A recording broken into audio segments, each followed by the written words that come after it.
revolution? Well, I think any belief worth holding is worth acting upon. You once said, revolution is thought carried into action. I believe that. Yes, but whose thought and what sort of action? Translating the letters from the Russian prison, the way you and I have been doing, Mr. Baldwin, you call that revolution? If it changes someone's mind about something, yes.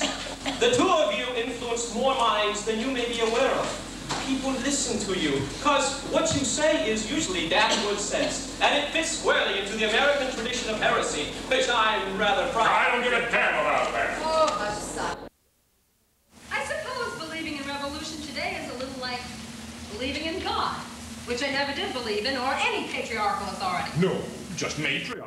You know, a certain rabbi in San Francisco once said, in spite of everything Miss Goldman has said against religion, she's the most religious person I know.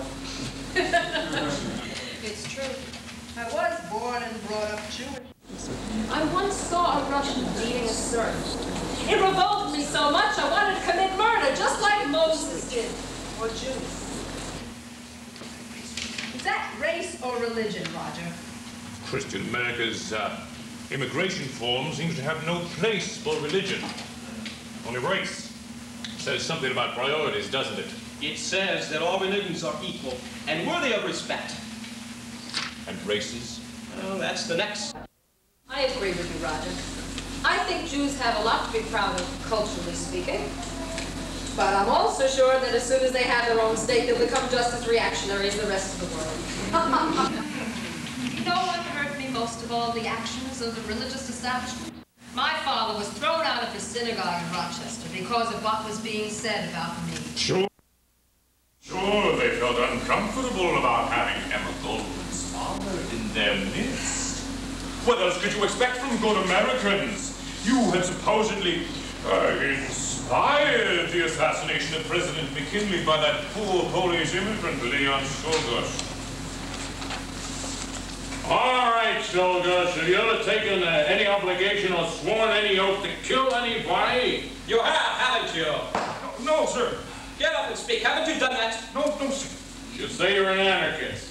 Who was the last person you heard say all government is tyranny? Was it Emma Goldman? Yes. Write that down, Emma Goldman. You heard her say it would be a good thing if all rulers were wiped off the face of the earth? No, she didn't say that. What did she say? What did she say about the president? She says she didn't mention no presidents. Just the government. What did she say about it?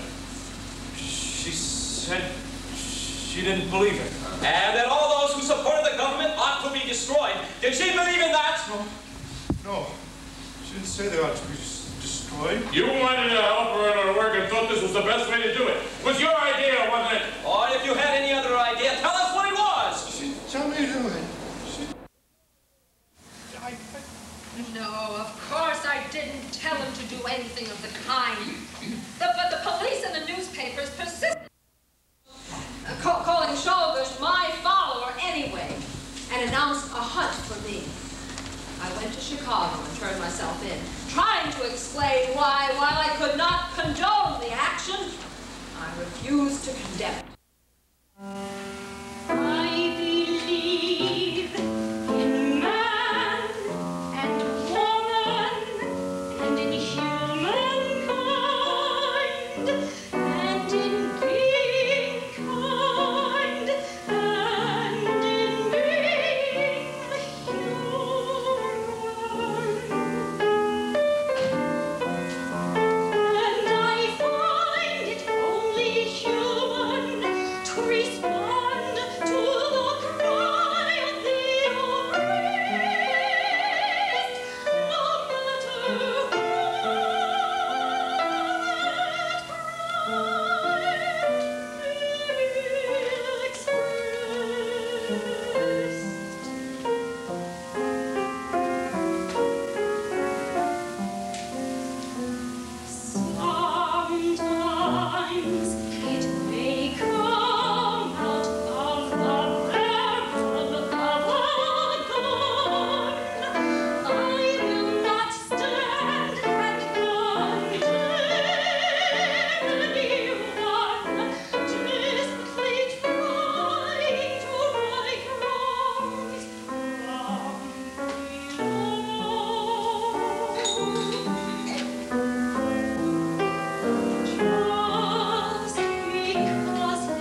injustice anywhere is a threat to justice everywhere. And when will justice be more than a dream? There is nothing wrong with Miss Goldman's gospel that I can see, except that she is about 8,000 years ahead of her time. Yes, that's what your friend Bill Reedy said, Roger, back in 1908, 25 years ago. He called me the daughter of the dream. But my earliest dream was more than 2,500 years ago. Not in the Bible, but the Apocrypha. I could date it to my 8th birthday. It began then and became my life. In those first years, I cut off the head of the tyrant Holofernes. It falls into my lap, the eyes roll back as white lips twist for one last time and spew the name of Judith. Judith, it was I who lay with the villain to slay him. I swore to avenge my people, Israel. But as I age and watch the dream refract, I see the meaning severed from the act. The head of Holofernes tumbles to my lap and split into 10, which grow 10 bodies. I raise my sword and slash his skull and lift the tosses from a room, for the wrestler rolls are smooth. And every blow that feels to cheer, it's the cheer of Judith, Judith, Judith, Judith, survives like a slash and then they multiply.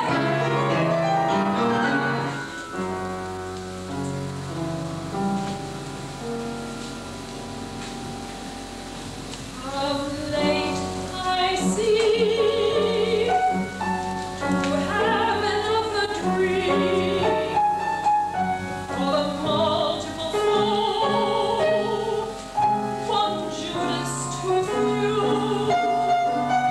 It's you and I and you must dare to pose questions nobody asks. If you want far from holding masks, I'm the hawk and fly the dove until everyone has had the chance to live and labor and learn and love and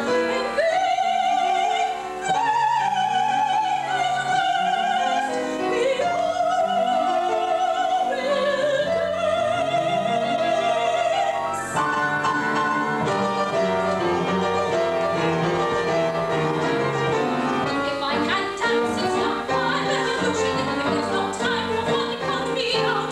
If there's no room in your one for it's beautiful, then what in the hell is the fuss about? If I can't dance, it's not my revolution. If there's no time for joy, it comes me out. If you've been proud and set no resolution, then what in the hell are we fighting about? I believe there's got to be answers. I believe there's time for joy. And I believe we're fighting fear the new world and we leave ourselves time to enjoy. And so if I can't dance, it's not my revolution. If there's no space for it, count me out. If relaxation is our constitution, then what in the hell are we fighting about?